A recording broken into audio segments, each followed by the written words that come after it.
হুগলির জনাইয়ের অন্তর্গত বাক্সা গ্রাম পঞ্চায়েতের অধীনে বদ্যিমাতা কালী মন্দিরের চুরির ঘটনায় চাঞ্চল্য গোটা এলাকায়।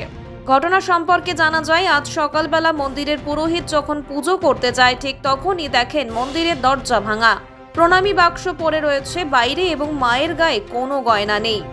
এই বিষয় নিয়ে মন্দির কমিটির কোষাধ্যক্ষ জানান যে প্রায় 20 ভরি রূপো এবং তার সাথে বেশ কয়েক হাজার টাকা নগদ প্রণামী বাক্স থেকে নিয়ে চম্পট দিয়েছে চোরের দল এবং যাবার সময় মন্দিরের মায়ের পুজোর থালা বাসন পর্যন্ত তারা নিয়ে চলে গেছে জানলা ভেঙে, যার ফলে মায়ের মন্দিরের পুজো পর্যন্ত সকাল থেকে শুরু করা যায়নি। ঘটনা তদন্তে হুগলি গ্রামীণ পুলিশের চণ্ডীতলা থানা।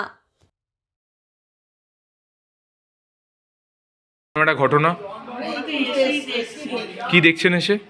দেখছি মায়ের গায়ের মায়ের মাথাতে কিছু মাকে পুরো শূন্য করে দিয়েছে, মানে দেখি কান্না পাবে আমার অবস্থা। কখন ঘটনাটা এরকম? আমি জানলাম যখন আমি বাড়ির নারায়ণ সেবা পুজো করছি। আমাদের যে দেখভাল করে ওনার নাম হচ্ছে প্রাপ্ত বিশ্বাস, উনি আমাকে ফোন করে বলেছেন এখন মায়ের মন্দিরে পুজো চুরি হয়ে গেছে। তারপর আমি বলে ঠিক আছে, আমি যথাশীঘ্র বাড়ির নারায়ণ সেবা করে আমি যাচ্ছি, এখনই যাচ্ছি। আমি মোটামুটি চলে এসেছি। চলে আসার পর এই ঘটনা দেখছি বাইরে থেকে, তারপর ভেতরে দেখলাম কী কী জিনিস গেছে।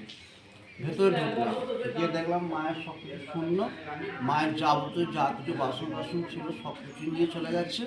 একমাত্র বড় একটা ঘন্টা বাইরে যেটা লাগানো হয় সেটা নিয়ে যেতে পারিনি। তারপর দেখলাম আলমারি ফালমারি এগুলো মোটামুটি যা এখন দেখতে পাচ্ছি ওই অবস্থায় পড়ে আছে।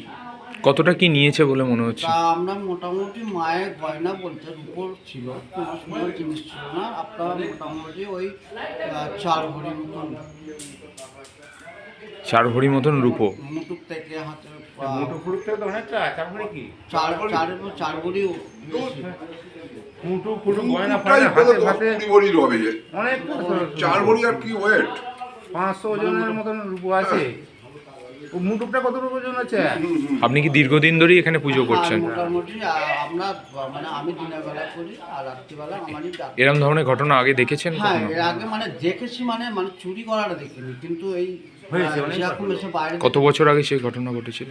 হ্যাঁ প্রায় আনুমানিক কত বছর আগে এরকম ঘটনা? না, এরকম ঘটেছে পরপর আপনার নেই করে 8-9 বার 8 বার বা 9 বার 8-9 বার ঘটেছে, 8-9 মানে মন্দির প্রতিষ্ঠা থেকে 8-9 বার ঘটেছে এরকম। মন্দিরে আপনার যখন 40 সেট থেকে 40 সেট পর্যন্ত তখন অল্প করে হতো, তখন এতটা বেশি হতো না। কিন্তু ইদানিং যেটা আমাদের মন্দির সংস্কারের পর থেকে যেভাবে এখানে সমাগম মানে ছেলেদের আড্ডা, মানে যেভাবে কাউকে তো সন্দেহভাবে করা যায় না, সবাই মায়ের কাছে ভক্তভাবে আসে, বুঝছেন, সন্দেহভাবে করা যায় না। আনুমানিক বলতে গেলে আমি যেটা আন্দাজ করছি সেটা তা নাই, কিন্তু নারায়ণ পৈতেগুলো নেয়নি, তা মোটামুটি 20-22 ভরি। 20-22 ভরি। আর কিছু আর নগদ বলছে আপনার প্রণামী বাক্স ছিল। সেটা কত টাকা থাকতে পারে? 5000 টাকা মতন হয়, 5000 আমাদের তো এখন মানে ব্যাপারটা আজ হচ্ছে 28 তারিখ, আমার বলুন কত টাকা মতন গেছে নগদ? তা মোটামুটি 4-5 হাজার টাকা। আপনার নাম? অমিত চক্রবর্তী। তা এখন কি মায়ের পুজো হয়েছে না পুজো হয়নি? এখনো এখন হয়নি, পুজো হয়নি। করিনি, মানে যতক্ষণ না হবে ততক্ষণ আমি তো হাত। প্রশাসনে খবর দিয়েছেন প্রশাসনকে? আর প্রশাসন আসছে, সবাই আসছে।